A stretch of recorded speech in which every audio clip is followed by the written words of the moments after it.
In 1989, Jerry Jones bought the team. Uh-huh. This city almost shut down. People were up in arms how Landry was dismissed. Sure. Texham, there was a picture in the newspaper with him sitting in the background looking very sad. Yeah. Jones in the front.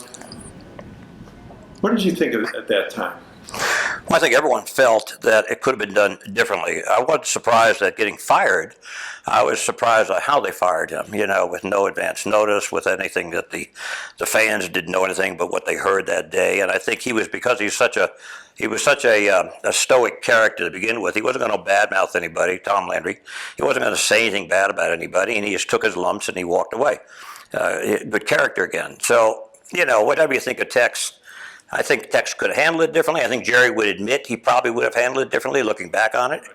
Just like he looks back on Jimmy Jones and Jimmy Johnson, and he probably thinks he could have handled that better. But, we all make mistakes. I think he's just a human being. Now, do you think if the Cowboys didn't win so quickly and win several of those Super Bowls, it would have been harder for Jerry to win everybody over?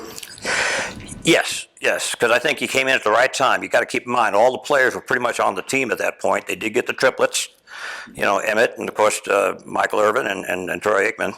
They certainly gave them the nucleus of winning the next few seasons.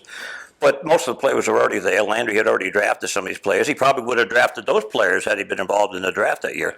But, it turns out that he hit it just perfect. And Jimmy is just a guy that just could motivate, different kind of motivator, right, but motivated the team to come together, and he had tremendous success right away.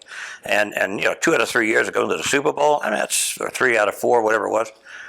That's amazing. What did you think when Switzer took over? What did you think of Barry Switzer? Well, I think he was just sweeping up the crumbs that were left. We had such a great team. He fortunately came in, didn't change much, let his coaches develop the game plan, which was coming from the old regime. And I think he was just at the right place at the right time. Yeah. He only stayed, 1 year? I'm gone, or 2 years, whatever. And, he accomplished everything he wanted to accomplish. What more is there? Is there a Universal Bowl? No.